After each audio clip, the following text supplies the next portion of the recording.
So, Stephen, we're having a focus on home groups in September. Why are we doing that?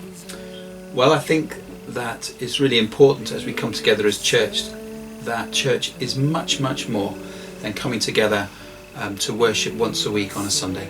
I think a really key part of church life is getting to know other Christians well, joining a small group and where we can get to know people well, where we can learn about our faith together, where we can explore together what it means to be a follower of Jesus, where we can pray for each other and support one another.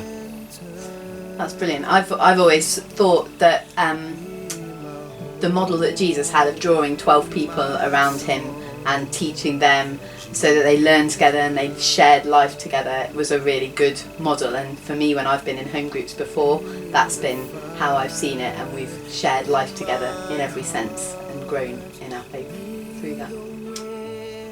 That's really interesting to hear. I've been listening to a number of people who are in St Peter's home groups recently, and I think they would echo a lot of what you say there, and it's been really encouraging to hear what they've had to say.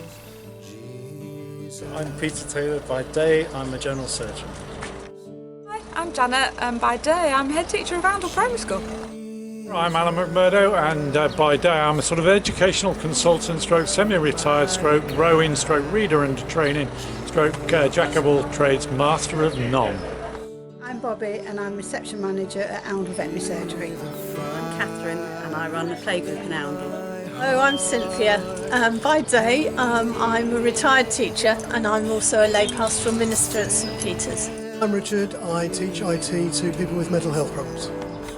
I'm Emily, and by day I am a GP in Corby. I'm Brian. By day I'm a retired chemist.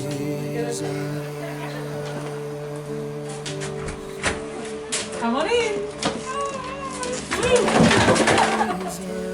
Hello, Emily. Hello. Hi.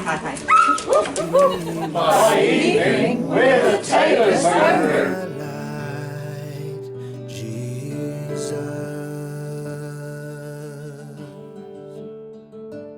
Be my source, be my light, Jesus. We have a great home group. They're very loyal to each other. They're great fun. We have a laugh. We enjoy tea and cake as well. But what's amazing about it, and the group actually goes from 7 to 11 or to 14 sometimes in numbers. Whatever we're talking about, no matter how boring the subject might seem, we always end up talking for incessantly and getting such a lot out of the discussion. And we all care for each other, we all ring each other up if there's anything wrong, pray for each other, and generally enjoy life. So what I love about my home group is that it's a place where I feel I can be myself. I can be vulnerable, nobody's judging me. I can say crazy things. I can ask any question that I might ask and no one is going to judge me. And I feel loved and supported and challenged by the people in my group. When I've been in a crisis, I've been able to ring people up and say, I need help, please help me.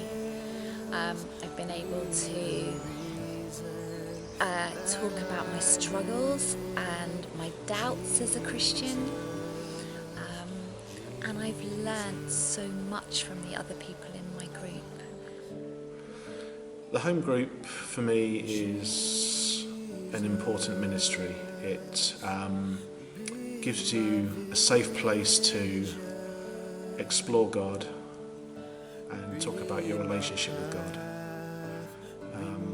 We all lead busy lives, and the home group gives us all the opportunity to pause and reflect after a busy week and catch up with people and build relationships with people. That was really great to hear. What do we want people to do now? Well, they could speak to me or you. They could sign up for a home group. They could go along and try a home group for an evening and see if it was the kind for them.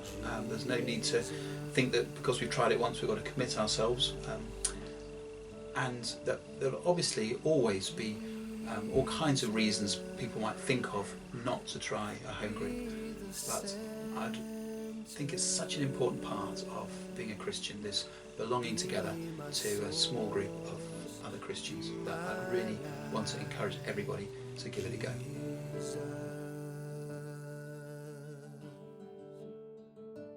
Be my soul.